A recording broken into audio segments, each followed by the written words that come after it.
تو اس نے دیکھا کہ زمین کے اوپر ریڈ کلر کی شائننگ بالز پڑی ہیں. یہ کوئی عام پتھر نہیں تھا، یہ خالص کاپر تھا. اور دوستوں، اس طرح ایک حادثے سے انسان نے میٹلرجی کا فن سیکھ لیا. اس نے سیکھا کہ کچھ مخصوص پتھروں کو جب جلایا جائے تو وہ پگھل کر ایک مضبوط دھات میں بدل جاتے ہیں.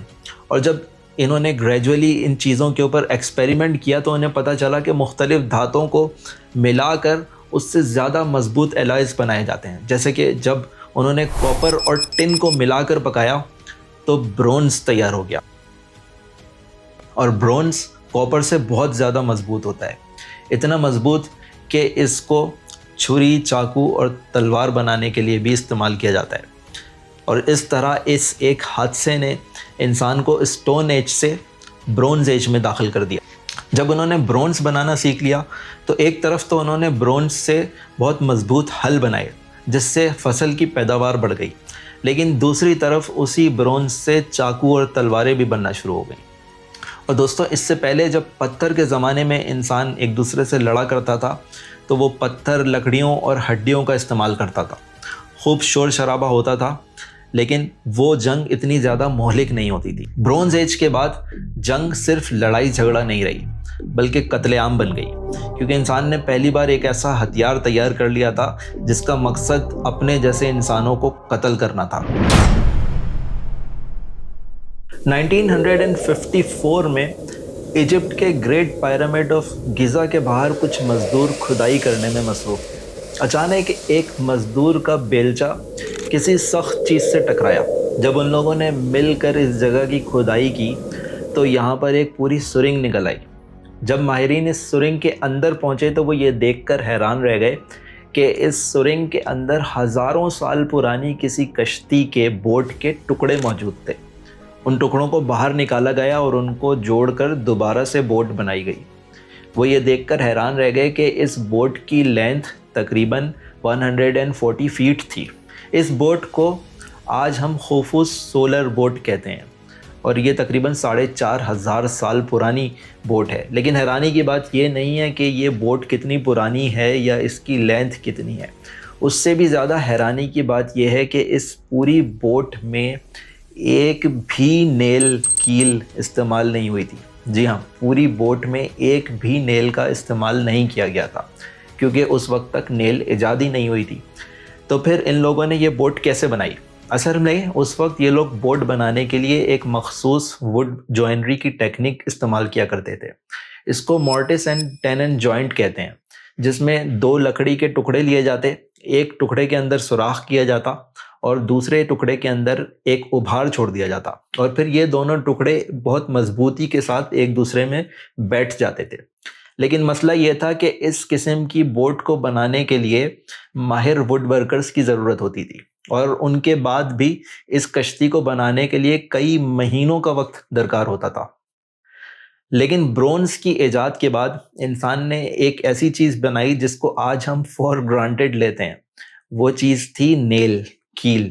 صرف اس کیل کی ایجاد سے اس نہ صرف کشتی بنانا بلکہ گھر بنانا، فرنیچر بنانا، وہ تمام کام جن میں ہمیں 2 لکڑی کے پیسز کو ایک دوسرے سے جوائنٹ کرنا ہوتا ہے، وہ تمام کام بہت آسان ہو گئے. اور یہ ایک طرح کا ایک ریولوشن تھا، کیونکہ وہی کام جس میں اس سے پہلے کئی مہینوں کا وقت درکار ہوتا تھا، اب وہ کام چند ہفتوں میں کیے جا سکتے تھے. 1927 کا زمانہ تھا، تپتا ہوا عراقی صحرا تھا، اور یہاں پر بھی ایک انگریز ماہر آثار قدیمہ جس کا نام لیونارڈ وولے تھا، وہ اپنی ٹیم کے ساتھ اس جگہ کی کھدائی میں مصروف تھا. یہ آج سے 5,000 سال پرانے سومیرین لوگوں کا شہر اور تھا، اور وہی شہر ہے جس کو بائبل حضرت ابراہیم علیہ السلام کا گھر بتاتی ہے. اور 5,000 سال پہلے یہاں پر اس قوم کے لوگ، سومیرین لوگ، اپنے بادشاہوں کو دفن کیا کرتے تھے. اور صرف بادشاہ نہیں بلکہ بادشاہوں کے ساتھ ان کے خادم اور خزانہ بھی یہیں دفن کر دیا جاتا تھا. تو اس کھدائی کے دوران مزدوروں کو مٹی کے اندر ایک لکڑی کا فریم نظر آیا. وہ لکڑی تو گل سڑ چکی تھی، لیکن اس لکڑی کے اوپر چمکدار سے پتھر نظر آ رہے تھے. نیلے رنگ کے خوبصورت سے لاپس لازولی پتھر اور رنگین سیپیاں اور چونے کے پتھروں سے کسی منظر کی تصویر کشی کی گئی تھی۔ لیونارڈ بولے نے سوچا کہ اگر اس لکڑی کو ایسے ہی باہر نکال لیا گیا تو یہ سارا منظر ضائع ہو جائے گا، اس لیے اس نے اس کے اوپر پگھلا ہوا موم ڈال لیا اور پھر اس لکڑی کو بہت احتیاط سے نکال کر لندن لے جایا گیا، اور جب اس موم کو ہٹایا گیا تو ایک بہت خوبصورت سی تصویر سامنے آئی۔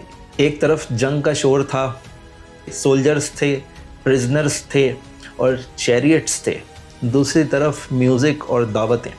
لیکن دوستوں، اس تصویر میں بنے ہوئے چیریٹس کو دیکھ کر ہمیں پتہ چلا کہ یہ سومیرینز لوگ ہی تھے جنہوں نے پہلی بار ویل یعنی پہیہ ایجاد کیا۔ سومیرینز کی ایجاد کی ہوئی چیزوں کی تعداد بہت لمبی ہے، ان چیزوں کی تعداد جو تاریخ میں پہلی بار سومیرینز نے ایجاد کی۔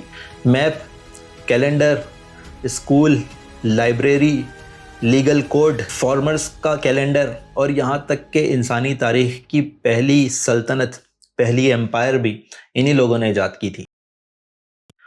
دوستوں، یہ سومیرینز میسوپوٹیمیا میں رہتے تھے۔ میسوپوٹیمیا کا مطلب ہے دو دریاؤں کے درمیان کی زمین، کیونکہ یہ علاقہ جو آج کے عراق میں واقع ہے یہ ریور یوفریٹس اور ریور ٹیگرس کے درمیان میں تھا، اور یہی سومیرینز لوگ انسانی تاریخ کی سب سے پہلی سویلائزیشن تھے۔ انہوں نے پہلی بار انسانوں کے رہنے کے لیے سٹیز بنائے۔ یہ لوگ تھے جو پہلی بار کچے گھروں سے نکل کر جنہوں نے شہر آباد کیے، سٹیز آباد کی، اور ان لوگوں نے اپنی عبادت کے لیے اونچی اونچی عمارتیں بنائی جن کو زگریٹس کہتے ہیں۔ ان زگریٹس میں اوپر جانے کے لیے سیڑھیاں بھی بنی ہوئی تھیں۔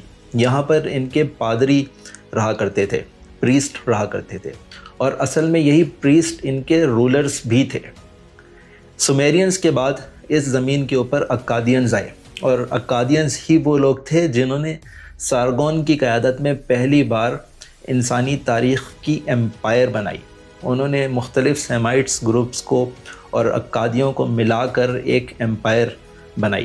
اکادیوں کے بعد یہاں پر اسی میسوپوٹیمین سرزمین پر اسیرینز کا دور آیا۔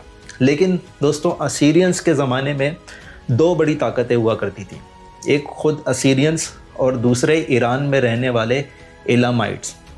ان اسیرینز اور ایلامائٹس کے درمیان ایک زبردست جنگ ہوئی، اور اسیرینز کو لیڈ کرنے والا شخص تھا اشور بنی پال، جو کہ اسیرینز کا بہت مشہور بادشاہ ہے۔ دوستو، اصل میں اس جنگ کے اندر یہ فیصلہ ہونا تھا کہ مستقبل کی طاقت کون ہوگی۔ ایک طرف اسیرینز تھے جو اشور بنی پال کی قیادت میں موجود تھے، دوسری طرف ایلامائٹس تھے۔ ایلامائٹس ایران کے رہنے والے جنگجو لوگ تھے، اور ان کے بارے میں خیال کیا جاتا تھا کہ یہ لوگ ناقابل شکست ہیں۔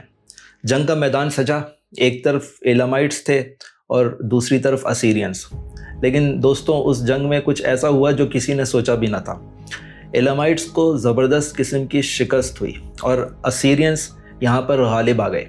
لیکن اس کی وجہ صرف اسیرینز کی بہادری نہیں تھی، اس کی وجہ یہ تھی کہ اسیرین بلیک اسمتھس نے پہلی بار لوہے کو فولاد میں بدلنا سیکھ لیا تھا۔ دراصل اسیرین بلیک اسمتھس نے یہ جان لیا تھا کہ جب آئرن میں ایک مخصوص مقدار کے ساتھ کاربن شامل کر دیا جائے، یعنی آئرن کو کاربرائز کیا جائے، تو وہ تبدیل ہو جاتی ہے ایک بہت مضبوط میٹل میں، جس کو ہم فولاد کہتے ہیں، یعنی اسٹیل۔ تو اسیرینز اس روز اسٹیل کی فولادی تلواروں کے ساتھ میدان میں اترے تھے، اور یہ فتح صرف اسیرینز کے جذبے اور بہادری کی فتح نہیں تھی، بلکہ یہ ایک نئے خیال اور نئی ٹیکنالوجی کی فتح تھی۔ اور اس فتح کے ساتھ ہی یہ اعلان بھی ہو گیا تھا کہ اب انسان برونز ایج سے آئرن ایج میں داخل ہو چکا تھا۔ دوستو، اس وقت ہم 646 بیفور کرائسٹ تک، قبل مسیح تک پہنچ چکے ہیں، کیونکہ ایلامائٹس کو اشور بنی پال کے ہاتھوں یہ شکست 646 بیفور کرائسٹ BC میں ہوئی تھی۔ آج کی یہ ویڈیو میں یہیں پہ ختم کر رہا ہوں، لیکن یہ سلسلہ ابھی ختم نہیں ہوا، بلکہ اصل میں کہنا چاہیے کہ پارٹی تو ابھی شروع ہوئی ہے، کیونکہ اس کے بعد میں ذکر کروں گا گریک تھنکرز کا، جنہوں نے سائنس، لاجک اور فلسفی کی فاؤنڈیشن رکھی، اور اس کے بعد ایک نیا سنہرا دور شروع ہوا جب مسلمان سائنٹسٹ جیسے البیرونی، ابن الہیثم، ابن سینا اور ابن رشد کا دور آئے گا، اور اس کے بعد انڈسٹریل ریولوشن سے ہوتے ہوئے ہم پہنچیں گے آج کے ماڈرن AI کے دور میں۔ تو دوستو یہ سلسلہ یہاں پر ختم نہیں ہوا ہے. اگر آپ کو یہ ویڈیو پسند آئی ہے تو اس کو لائک کریں, سبسکرائب کریں اور نوٹیفیکیشن کا بٹن ضرور دبائیے گا, کیونکہ اگر آپ نے نوٹیفیکیشن کا بٹن نہیں دبایا تو ہو سکتا ہے کہ یہ شاندار سلسلہ آپ سے مس ہو جائے.